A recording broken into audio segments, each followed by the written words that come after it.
Hey YouTube, what's going on? Brandon here with another printer video. Today we're going to be unboxing, setting up, and reviewing the Epson Xp-446. The goal of this video is to help you make a buying decision. So stick through the rest of the video. We're going to unbox it, we're going to set it up, and then I'm going to give my review on it so you can kind of see how it looks, how it works, and really at the end of the day decide if it's something that was a fit for you. Now there's going to be a lot of links in the description below. One of them being for this printer here. If you were wanting to buy this printer today, you can go ahead down there, click the link, and make a purchase. Without further ado, let's go ahead and get this thing opened up. Okay, so the first thing you're going to get when you open the box is going to be a cable. Okay, so there's your printer, and we're going to go ahead and you should have some ink to help you start up. The setup ink right there. Okay, so here you have it. You got the Epson Xp-446. I'm going to go ahead and turn on the cable, but really quick I just wanted to mention there's a CD and manual, some instructions also in the box. Of course, with every new printer you're going to get one, but you're going to have that, the power cable, and some startup ink. Now it is vital that you open up the printer and you take off the blue tape that is holding the print head. If you don't know what that is, that's okay. But all you need to know is that you need to lift the top of the printer just like this. And on the right side of the printer, this piece here that's on the side, there's some blue tape. You need to take that off in order for it to install properly and not cause damage. Okay, so we're going ahead and powering it on, and we will go ahead and set this up. Okay, so this is where you're going to go ahead and set it up. You're going to choose your language.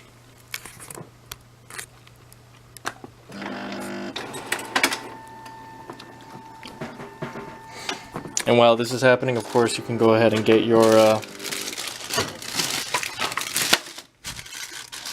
288 ink prepared. I'm going to leave a link in the description below if you're wanting to buy some additional ink.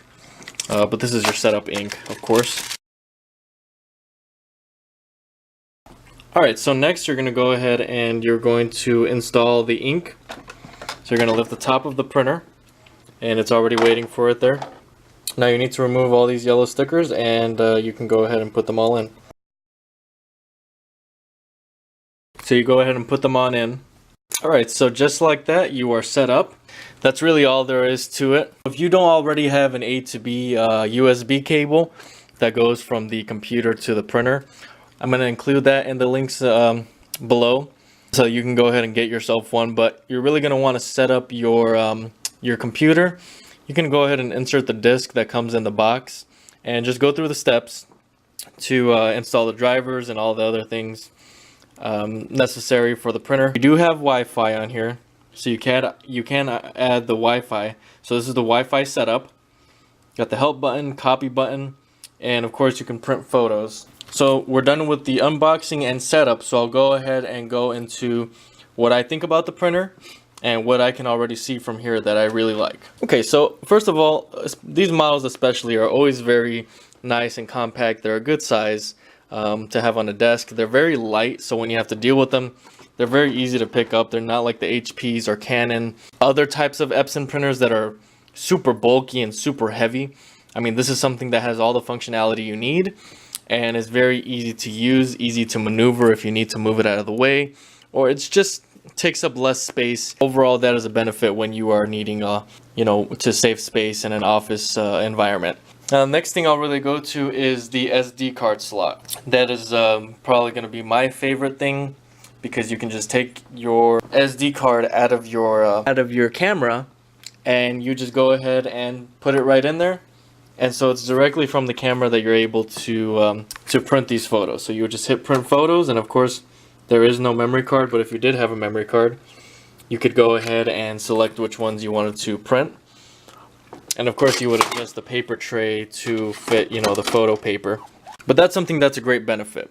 Of course you got scanning, you got regular printing, and you got quiet mode. Okay, and you got some other settings there, miscellaneous settings. Of course you can print from most wireless devices, and the screen here is a new high resolution screen. It's small still, but it's high resolution for your photos when you're taking a look at them. and you can fit up to 100 sheets of paper right in the back tray here. So very, very, very simple printer. A lot of functionality, and for the price that you're going to be paying, I think that if you are doing the basic amount of printing, if you're the type of person that does just the bare minimum amount of printing and you try not to do a lot of printing, but then when you do want to go ahead and do that some printing, you want a good printer that has basically everything, the Epson Xp-446 is going to be the right printer for you. So it's really geared towards people that don't have a whole lot of printing to do, and somebody that has, you know, doesn't want to take up too much space or really deal with a whole lot of issues with the printer in general. These printers with their maintenance, they're very easy to maintain, and they're just the functionality and usage of them, they're very easy. So that's really what I like about this model. There's really not much else I can say about it. If you were shopping for a smaller printer and you were looking for something, you ended up coming across this video and you were actually looking for something that printed higher volume and was maybe a little bit different of a printer, you go ahead and visit my website, bestprinterstech.com. I have a wide variety of printers that you can choose from there, including this one. And if you also want the written review, that's also going to be on there on my website for this printer. Again, like I said, there's some links in the description below, one of them being for this printer. So I hope I helped you make a buying decision for this printer and kind of showed you exactly how it looks, how it comes out of the box, how to set it up. If you have any other questions, go ahead and comment below. But also really quick, I wanted to mention, if you don't already have Amazon Prime, so again, a lot of resources in the description below. But if you were wanting to buy this printer and you were wanting to get it quickly, and you were deciding whether to go to the store or not, if you don't already have Amazon Prime, what are you waiting for? There's a free 30-day trial, and basically Amazon Prime is going to allow you to get your packages super quick, within 2 days at times. So you go ahead and click the button, and within 2 days, 48 hours, your package is right at your door. If you have not already signed up, I highly recommend that. That's also in the link in the description below, along with the link for this printer and a variety of other links. The A to B cable that does not come in the package, which you do need to purchase separately. I'm going to leave a link to that as well. If you were interested in seeing some other review videos on printers, the newer models, newer Epson XP models that come out, and you just kind of wanted to stay up to date with printers and whatnot, go ahead and subscribe to my YouTube channel and like this video. I would greatly appreciate that. But that's really all I have for this printer as of right now. On Best Printers Tech, I would rate this printer probably a 4.6. Functionality is good, everything is good. It's not a 5 because it would be really hard to have a perfect printer and a printer that has absolutely everything. This doesn't have a top paper tray, which is something that I personally really can't do without. So because of that, but everything else looks good on it. I like the functionality, everything. And so 4.6 on bestprinterstech.com, that's the rating. Again, everything I mentioned in this video is in the description below. If you haven't paused already and gone down there to get what you need, that wraps up this video, the unboxing, setup, and review. I really hope that this was helpful. Again, if you have any questions at all about the printer or any printer recommendations, just questions in general, you can go ahead and comment below, and I'll do my best to get to your questions. So thanks for watching, and until next time.